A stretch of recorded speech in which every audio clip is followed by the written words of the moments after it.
মানব জাতির মধ্যে আল্লাহর আইন অমান্যকারী ছিলেন, সেই ছিল কাবিল। আল্লাহর আইন মোতাবেক কাবিল বিবাহ করবে লিওয়াকে।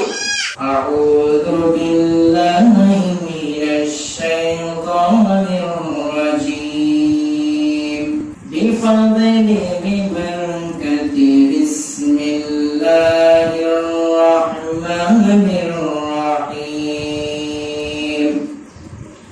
واتل عليهم نبأ ابني آدم بالحق صدق الله المولانا العظيم وصدق رسوله النبي الحبيب الكريم ونحن على ذلك لمن الشاهدين والشاكرين ربي صل وسلم وبارك عليه। কোরবানির ইতিহাস নিয়ে আলোচনা করা হবে, গুরুত্বপূর্ণ এই বিষয় ভিত্তিক আলোচনা করা হবে বিষয়ের উপর। আর আমি এমনিতেও একটু চেষ্টা করি সবসময় বিষয় ভিত্তিক আলোচনা করার, যে কোনো একটা বিষয়ের উপর আলোচনা রাখার জন্য, শিক্ষণীয় একটা বিষয়ের উপর আলোচনা রাখার জন্য। তো আমরা সকলে কোরআন হাদিস ভিত্তিক আলোচনা শুনে সেই অনুযায়ী জানা এবং আমল করার সেই তৌফিক দান করুন, সকলে বলে আমিন। তো খুতবার শুরুতে একটি আয়াতে কারিমা আমি তেলাওয়াত করেছি, সূরা মাইদা 17 নং আয়াত। এই আয়াতের মধ্যে আল্লাহ পাক রব্বুল আলামিন বলেন, ওয়াতলু আলাইহিম নাবা'a বানি আদম বিল হক। ইয়া রাসূলুল্লাহ, আপনি আপনার উম্মতদেরকে তেলাওয়াত করে শোনান, আপনি আপনার উম্মতদেরকে জানান নাবা'a বানি আদম বিল হক। আদম সন্তান, দুইজন সন্তানের যে ঘটনাটা আছে সেই ঘটনাটা আপনি আপনার উম্মতদেরকে শুনিয়ে দেন, জানিয়ে দেন। ইয আরবা কুরবানান, তারা দুইজনে কুরবানি দিয়েছিল। তারা দুইজনে কি দিয়েছিল? কুরবানি দিয়েছিল। দেখেন, আদম নবীর ঘটনা বলতেছি। আদম আলাইহিস সালাতু ওয়াস সালাম, যিনি সর্বপ্রথম মানব, ওনার থেকেই কিন্তু কুরবানিটা আছে। পর্যায়ক্রমে বিভিন্ন ভাবে বিভিন্ন নিয়মে কুরবানিটা কিন্তু হয়ে আসতেছে। আদম নবী থেকে শুরু করে কিন্তু এই পর্যন্ত কুরবানিটা হয়ে আসতেছে। এটা নতুন কিছু না, এটা উম্মতে মুহাম্মাদের উপর হচ্ছে এরকম না, এটা আদম আলাইহিস সালাতু ওয়াস সালাম থেকে হয়ে আসতেছে। কুরবানিটা নিয়মটা ভিন্ন ছিল। তো আদম নবীর আমলে কুরবানি ছিল অন্যরকম, যেটা কোরআনে আল্লাহ পাক রব্বুল আলামিন উল্লেখ করছে, আমাদেরকে জানিয়ে দিচ্ছে সরাসরি কোরআনে। এই অর্বা কুরবানা, তারা দুজনে কুরবানি দিয়েছিল। ফাতাকুব্বিলা মিন আহাদিহিমা, আল্লাহ তাদের দুজন থেকে একজনের কুরবানিকে কবুল করেছিল। সুবহানাল্লাহ। কুরবানি দিয়েছিল কয়জন? দুইজন। কবুল হয়েছিল একজনের। হযরত আদম আলাইহিস সালাতু ওয়াস সালামের আমলে উনি বিয়ে করার পরে ওনার সন্তান জন্ম নিত দুইজন দুইজন করে, যমজ সন্তান জন্ম নিত। এটা আল্লাহর কুদরত। একজন ছেলে একজন মেয়ে, একজন ছেলে একজন মেয়ে, এভাবে সন্তান জন্ম নিত জোড়ায় জোড়ায়। এভাবে যখন সন্তান জন্ম নিচ্ছে, তারা কিভাবে বিবাহ করবে? আল্লাহ শরীয়তে একটা আইন জারি করে দিয়েছে, সেটা হচ্ছে এক জন্মের পুরুষ আরেক জন্মের কন্যা, এক জন্মের কন্যা আরেকজন পুরুষ। এভাবে এভাবে আল্লাহ জোড়ায় জোড়ায় বিবাহকে শরীয়তে আইন বানিয়ে দিয়েছে। হযরত আদম আলাইহিস সালামের সন্তান কাবিল, সর্বপ্রথম কাবিল এবং আকলিমা দুইজন সন্তান জন্ম নিয়েছে। কাবিলের সাথে যে মহিলা জন্ম নিয়েছে তার নাম আকলিমা।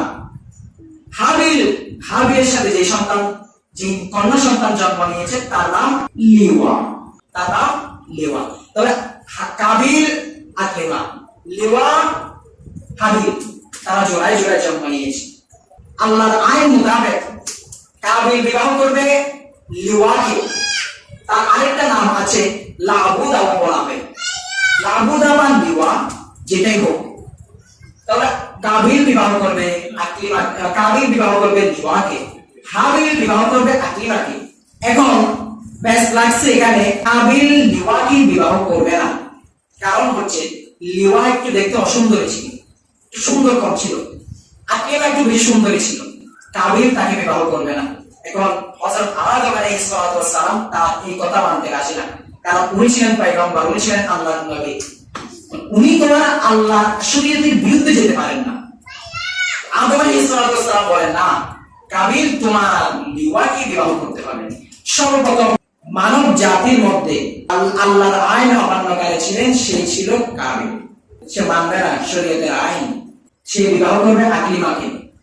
এখন এভাবে চলতে চলতে এক সময় আল্লাহর পক্ষ থেকে একটা ওহী আসলো যে তোমরা কুরবানি দাও, যার কুরবানি আল্লাহর দরবারে কবুল হবে সেই আকলিমাকে বিবাহ করতে পারবে। হযরত আদম আলাইহিস সালাতু ওয়াস সালাম কুরবানির ব্যবস্থা করলেন। কাবিল ছিল একজন কৃষক, কাবিল চাষবাস করত, ফল ফ্রুটের চাষবাস করত কাবিল। আর হাবিল ছিল একজন রাখাল, দুম্বা এবং বেড়া লালন পালন করত। কুরবানির ব্যবস্থা করা হলো। কুরবানি হবে কিরকম? তারা তাদের যেগুলো আছে সম্পদ সেগুলো তারা একটা পাহাড়ের চূড়ায় রেখে দিবে। আসমান থেকে একটা আগুনের শিখা এসে, অগ্নিশিখা এসে যেটাকে জ্বালিয়ে দিবে, যার জিনিসগুলোকে জ্বালিয়ে দিবে, বুঝে যাবে তার কুরবানিটা আল্লাহর দরবারে কবুল হয়েছে। কাবিল তার ফল ফ্রুট গুলো পাহাড়ের চূড়ায় রেখে এসেছে, আর হাবিল তার একটা দুম্বা রেখে এসেছে। দেখতেছে কি হয়, পরে দেখতেছে আসমান থেকে অগ্নিশিখা এসে হাবিলের সেই দুম্বাটা পুড়িয়ে দিয়েছেন। সুবহানাল্লাহ। আল্লাহ এটাই বলছেন, ইয করবা কুরবানান ফাতুকব্বিলা মিন আহাদিহিমা, তারা দুইজনে যে কুরবানি দিয়েছিল তাদের একজনের কুরবানি আল্লাহর দরবারে কি হয়েছিল? কবুল হয়েছিল। ওয়ালাম ইয়াতাকাব্বাল মিনাল আখার, আর একজনের কুরবানি আল্লাহর দরবারে কবুল হয়নি। ক্বালা লা আকতুলান্নাক, কাবিল বলতেছে, ক্বালা লা আকতুলান্নাক, কাবিল বলতেছে, হাবিল আমি তোমাকে হত্যা করব, আমি তোমাকে হত্যা করব। ওই যে একটা দুম্বা যেটা আগুনে পুড়িয়ে দিয়েছে হাবিলে, সেটা আরেকটা ঘটনা আছে, সেটা আমি সামনে বলতেছি। তাহলে কাবিল বলতেছে হাবিলকে, আমি তোমাকে কি করব? কতল করব, হত্যা করব। আর হাবিল উত্তর দিচ্ছে, হে আমার ভাই হাবিল, আল্লাহর দরবারে একমাত্র মুত্তাকিদের কুরবানি কবুল হয়। সুবহানাল্লাহ। আল্লাহর দরবারে যেটা মুত্তাকিদের কুরবানিটা একমাত্র কি হয়? কবুল হয়। তাকওয়াবানদের, পরহেজগারদের কুরবানি আল্লাহর দরবারে কবুল হয়। যাদের নিয়ত ঠিক আছে তাদের কুরবানি আল্লাহর দরবারে কবুল হয়। এভাবে চলতে চলতে চলতে চলতে এক সময় হযরত আদম আলাইহিস সালাতু ওয়াস সালাম হজ করতে যাবেন। আদম আলাইহিস সালাতু ওয়াস সালাম খুব পেরেশানিতে আছেন। তার ছেলে হাবিলকে কাবিল হত্যা করবে, এটা যেহেতু হুমকি দিয়েছে, আদম আলাইহিস সালাতু ওয়াস সালাম একটা হুমকির, একটা ভয়ের মধ্যে আছে, কি করবে? এক সময় হযরত আদম আলাইহিস সালাতু ওয়াস সালাম পাহাড়কে, আসমান জমিন, পাহাড় পর্বত, গাছ গাছালি এগুলোকে ডেকে ডেকে বলতেছে, তোমরা আমার সন্তান হাবিলের দায়িত্ব নাও, তাকে তো তাহলে কাবিল হত্যা করবে। তো তারা সবাই আল্লাহ নবী হযরত আদম আলাইহিস সালাতু ওয়াস সালামের কাছে সারেন্ডার করেছে। আমরা পারবো না, কারণ কাবিল খুব মারাত্মক একজন লোক, তার মেজাজ খুব গরম, তার কাছে আমরা সারেন্ডার করেছি। কাবিল বলতেছে, আব্বাজান আপনি এত টেনশন করতেছেন কেন? হাবিলের দায়িত্ব আমার হাতে তুলে দেন, সে তো আমার ভাই, তার আমি কোনো ক্ষতি করবো না। তারপরেও হযরত আদম আলাইহিস সালাম খুব চিন্তায় দায়িত্ব দিয়ে গেলেন। দায়িত্ব দিয়ে যাওয়ার পরে, হজ করে আসার পরেও দেখতেছে সবকিছু ঠিকঠাক আছে। এখন বলতেছে, কাবিল তোমার ভাই হাবিল কোথায়? হাবিলকে তো দেখতে পাচ্ছি না, হাবিলকে একটু দেখে দাও। সে গিয়ে কাবিল গিয়ে দেখতেছে হাবিল তার দুম্বা বেড়া এগুলো চড়াইতেছে মাঠের মধ্যে। শয়তানে এমন সময় কাবিলের মাথায় একটা ওয়াসওয়াসা ঢুকিয়ে দিয়েছে, একটা ষড়যন্ত্র ঢুকিয়ে দিয়েছে, এরকম তুমি এই সুযোগে তুমি কাবিলকে কি করো? হত্যা করো। কাবিল একটা পাথর দিয়ে হাবিলের মাথায় এমন ভাবে আঘাত করেছে, এক আঘাতে হাবিল কি হয়ে গেল? মারা গেল। আল্লাহ রাসূল সাল্লাল্লাহু আলাইহি ওয়াসাল্লাম এখান থেকে বলছেন, হাদিসের মধ্যে আছে, যতগুলো মানুষ অন্যায়ভাবে যে হত্যা করবে, অন্যায়ভাবে যতগুলো মানুষ হত্যা করবে, যে হত্যা করবে, তার আমলনামা থেকে একটা গুনাহের অংশ, একটা গুনাহের ভাগ কাবিলের আমলনামায় পৌঁছে দেওয়া হবে। ওই যে কাবিল অকারণে হাবিলকে হত্যা করেছে, এই সূত্র ধরে যতগুলো মানুষ হত্যা করবে, অকারণে যতগুলো মানুষ হত্যা করবে, ওই হত্যার ভাগ, ওই পাপের ভাগ কাবিলের আমলনামায় কি হবে? পৌঁছে দেওয়া হবে। আল্লাহ কাবিলের আমলনামায় পৌঁছাবে। এখন লাশ কি করবে?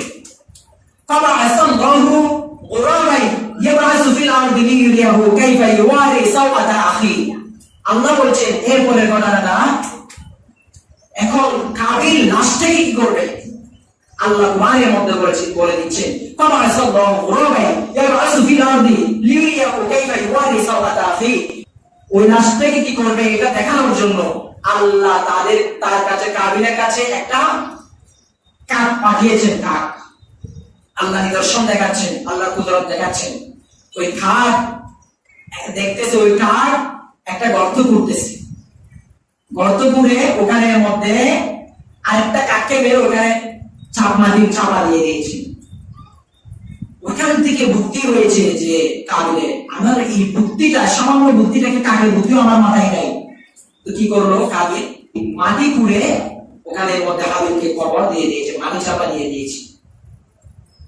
সর্বপ্রথম অন্যায় ভাবে মানুষ হত্যা করেছিল সে কে কাবিল আর অন্যায় ভাবে সর্বপ্রথম হত্যা হয়েছে কতল হয়েছে সেই হচ্ছে হাবিল হত্যা করেছে কাবিল হত্যা হয়েছে হাবিল